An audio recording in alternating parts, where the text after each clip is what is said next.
today recipe is keema aloo with peas, potatoes, minced meat with potatoes. So I already fry white onions and I already put also garlic here.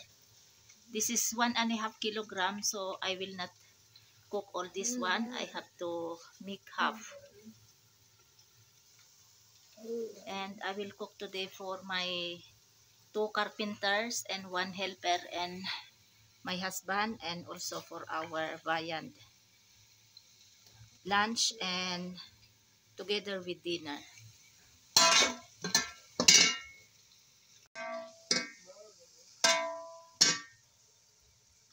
I will put now these tomatoes and also ginger.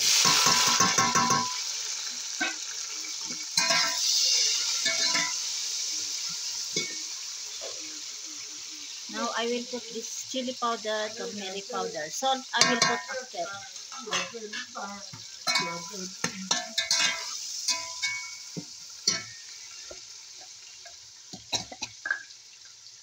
And this is lentils, coriander seeds, cumin seeds, and fenugreek seeds. Dinikdik ko yung mga lentils.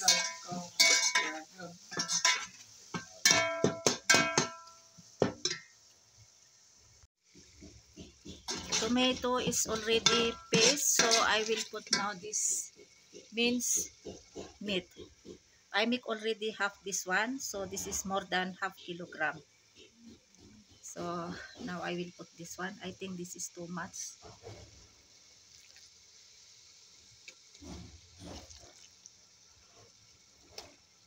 I wash this one, tapos pinatulo ko. Kasi madumi, maraming dugo. Kaya dapat hugasan at patuloin.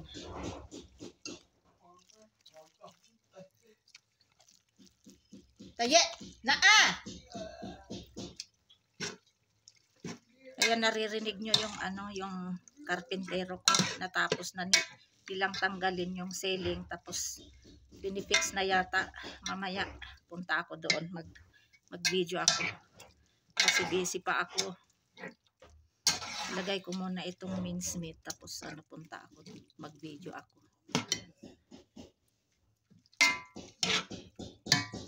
Taye, naa.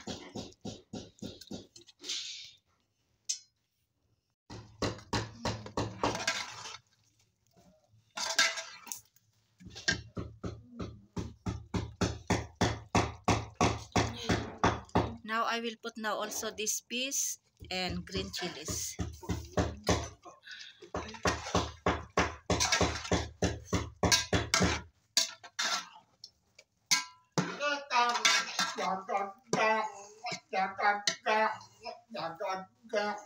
And also potatoes.